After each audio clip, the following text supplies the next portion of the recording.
안녕하십니까 청취자 여러분.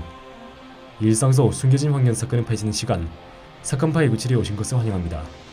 저는 여러분들에게 다양한 환경 사건을 소개해드릴 이 프로파일러 김민서입니다. 하루에도 수십 번 접하는 환경 뉴스를 보며 어느 순간 너무 익숙해 그냥 지나치고 계시지 않나요? 사건 파헤 97은 세계 환경단이 지냈던 1970년부터 오늘까지 우리 일상을 다니는 환경 이야기를 다시 꺼내어 되짚어보고자 합니다. 그럼 사건 파일 97-10 시작합니다.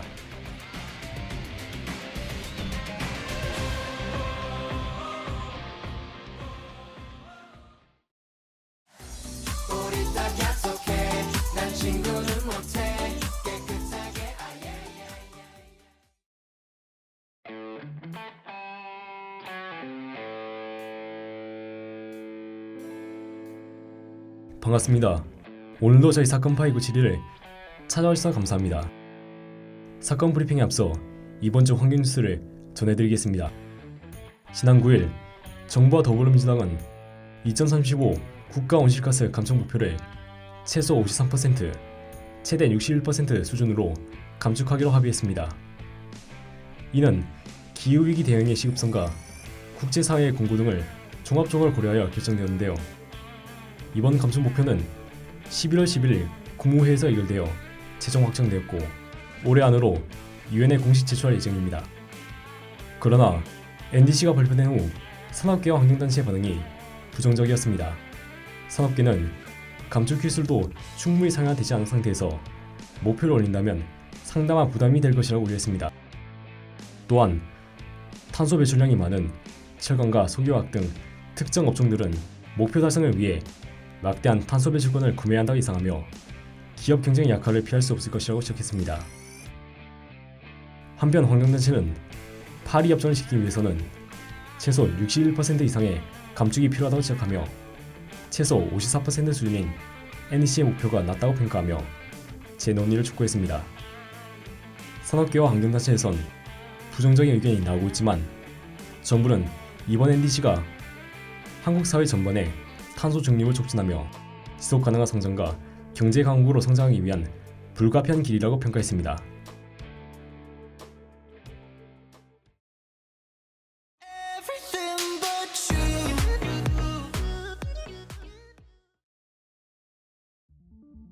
그럼 사건 문호 197-10 해수면 상승으로 사라지는 나라들 사건 1차 브리핑 시작하겠습니다.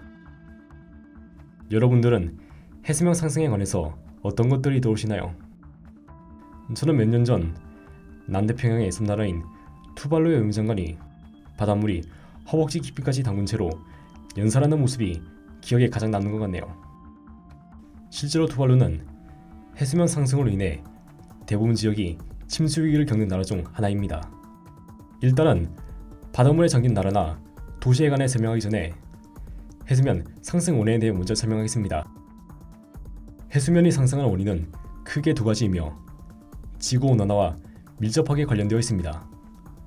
첫 번째는 바닷물의 열팽창입니다. 바닷물이 따뜻해지면서 물 분자의 운동이 활발해져 전체 부피가 늘어나는 현상이죠. 섭씨 10도의 바닷물이 1도 정도 올라간다면 바닷물의 부피는 0.0088% 정도 늘어나면서 33cm 정도가 상승한다고 합니다. 여름철 해수면이 겨울철보다 높은 이유도 열팽창 때문입니다. 그리고 해수면 상승의 주요 원인 중 약 3분의 2가 열팽창에 기인하는 것으로 추정됩니다. 두 번째는 빙하의 융해입니다. 빙하가 녹아서 바닷물로 유입된다는 것은 바다의 질량과 부피가 커진다는 것을 의미하죠. 지금 그린란드에서는 매년 2660억 톤의 물이, 남극에서는 1350억 톤의 물이 바다에 쏟아지고 있죠. 물의 특성상 바다에 떠있는 빙하의 경우 비교적 피해가 덜하지만 계속해서 빙하가 녹아 바닷물로 유입되면 2100년에는 해수면이 최대 1m 이상으로 상승할 수 있다는 관측도 존재합니다. 현재 전 세계적으로 연안 지역에 거주하는 인구는 10억 명에 달하며 해수면이 1m 상승하면 최소 1억 명이 침수 피해를 겪을 수 있다는 전문가들의 추측도 있죠. 그럼 바닷속으로 가라는 나라와 도시에 대해 궁금하신가요? 휴식 시간을 가진 뒤에 설명하겠습니다. you told your friends it was the worst night of your life. 2차 브리핑 시작하겠습니다. 지금까지 해수면 상승의 주요 원인인 바닷물의 열 팽창과 빙하 요인을 간단하게 설명했습니다. 앞서 소개한 투발루 외무부 장관의 연설에서 느끼듯이 해수면 상승은 이미 일부 국가와 도시에 심각한 현실로 다가왔죠. 투발루처럼 바닷물에 잠긴 위기의 나라와 도시들을 알아볼까요?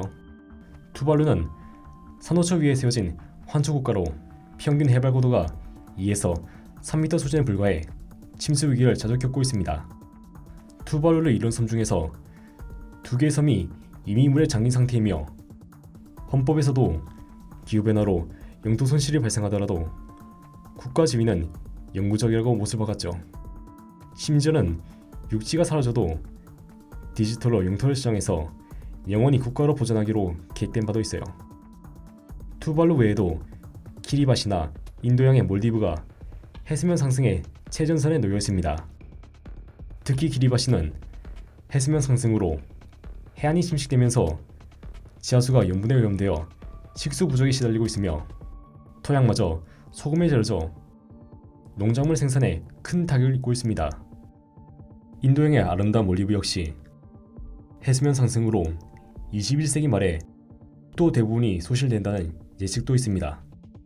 섬나라뿐만 아니라 연안에 있는 도시 같은 경우도 예외가 아닙니다.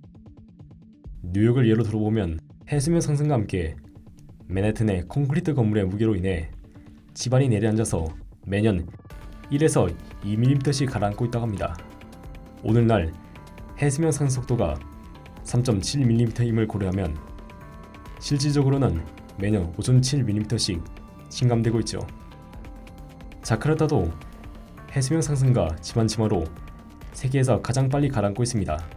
평균적으로 매년 10.6cm씩 침수되고 있고 특히 북부 지역은 최대 25cm 정도에 달하죠. 이는 사람들이 자화섬이 집중되어 많은 지하수가 사용되면서 지반 침하를 가속하는 탓도 있죠. 이에 따라 인도네시아 정부는 누산타라라는 도시로 수도 이전 계획을 구상하고 있습니다. 바다 때문에 국가의 수도를 버리고 새로운 곳으로 이전하는 점이 마치 SF 영화에서나 날 법한 주제인 것 같지 않은가요? 이는 현재 우리가 직면한 기후위기의 비현실적인 현실을 보여줍니다. 사건 프로파일링은 잠시 쉬는 시간을 가진 후에 진행하도록 하겠습니다. When I'm with you, 어디든 함께 떠나. 사건 파일 97-10 해수면 상승으로 사라지는 나라들 사건 프로파일링 시간입니다. 해수면 상승은 지구온난화와 관련된 기후변화의 주요 영향 중 하나이며 섬나라와 연안 도시엔 실제적인 공포입니다. 이는 주로 두 가지 원인, 즉 해수의 열적 팽창과 대륙 빙하의 영해죠. 화석연료의 사용 증가와 산업활동으로 인한 온실가스 배출량의 증가는 지구의 평균 기온을 상승시키는 주요 요소입니다. 이에 따라 바닷물의 온도가 높아지면서 물의 부피가 증가하고 그 결과 그린란드와 남극을 포함한 전 세계의 빙하 빙상이 녹아 해수면이 상승하고 해수면 상승 속도는 지역마다 다소 차이를 보이며 전반적으로는 점점 빨라지고 있죠. 특정 지역에서는 전 세계 평균 상승 속도의 2배에 이르는 급격한 상승이 관찰되기도 합니다. 이러한 불규칙성은 예상치 못한 기후변화를 초래할 수 있는 까닭이 됩니다. 지금 지구의 바닷물은 매년 평균 3.7mm씩 올라가고 있어요. 겨우 3.7mm? 별거 아니라고요. 100년만 지나면 그게 37cm, 최악의 시나리오로는 1m 이상이 상승할 수 있습니다. 해수면이 계속 상승한다면 해안에 있는 도로와 항구, 발전소처럼 중요한 경제기반 시설이 침수 피해에 노출되게 될 것이며 기리바시 H처럼 바닷물이 지하수로 침투해 수자원을 오염시킬 것입니다. 수많은 습지나 삼각조와 같은 생태계가 바닷물에 잠기고 소금에 절여지면서 생물 다양성 감소로 이어질 것입니다. 그리고 빙하가 녹아 바닷물로 유입된다면 역설적으로 바닷물의 소금 농도가 낮아지면서 해양 생태계에 괴멸적인 피해를 초래할 수 있어요. 결론적으로 해수면 상승은 인류 생존과 직결되는 문제입니다. 저지대 침수와 인프라 파괴부터 식량 및 수자원 위협, 대규모 인구 이동 등 다양한 문제를 일으키죠. 이에 대응하기 위한 온실가스 감축, 재생에너지 확대, 연안 관리 방안 수립 등의 적극적인 원화 및 적응 전략 수립이 시급히 요구됩니다.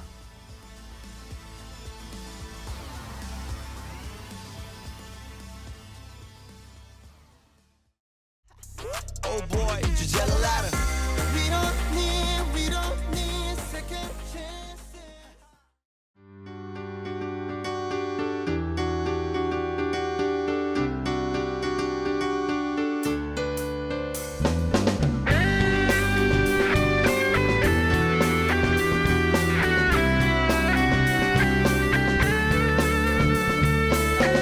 참된 방송 함께하는 방송 우리들의 소리 동아 대학 방송 참된 방송 함께하는 방송 우리들의 소리 동아 대학 방송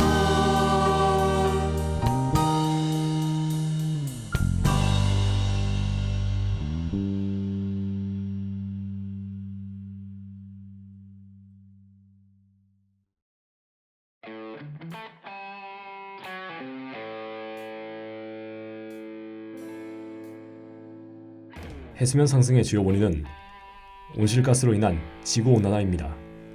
따라서 온실가스를 줄이는 방향으로 초점을 맞추도록 하죠. 이번 주 미션 파일 197-10은 카본 다이어트입니다. 우리의 식탁에서 기후위기 대응을 시작하는 실전적인 방법이죠. 가축 사육 과정에서 소 한 마리가 하루에 배출하는 메테인은 자동차 한 대가 하루 종일 뿜는 이산화탄소보다 훨씬 강력한 온실 효과를 낸다 해요. 식재료가 우리 식탁에 오기까지 이동한 거리만큼 화석연료를 연소하고 그만큼 탄소가 방출되게 됩니다. 그러므로 저탄소 식단을 실천하도록 합시다. 저탄소 식단은 온실가스 배출량을 최소화하는 방식의 식생활입니다. 즉, 되도록 운송거리가 짧은 지역의 식품이나 농림축산식품부에서 인증하는 저탄소 인증 마크가 있는 식재료를 구매해서 소비하도록 합시다.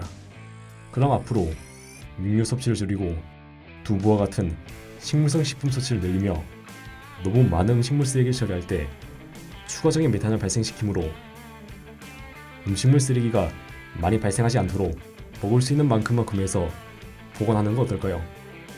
저탄소 식단을 실천하는 것은 단순히 환경보호를 넘어 여러분의 삶에도 긍정적인 변화를 불러옵니다.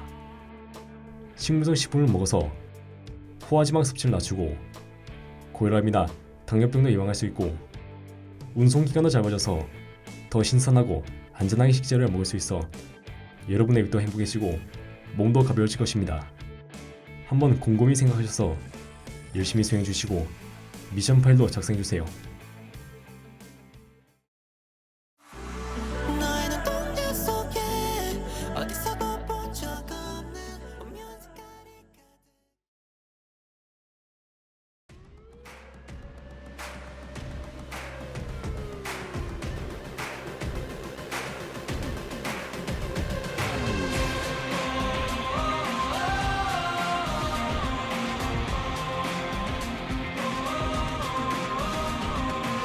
우리 사건 파일 972가 9월 3일에 처음 방영 시작되면서 매주 수요일마다 우리 일상을 다하는 환경 이야기를 다시 꺼내어 다시 뽑아봤습니다.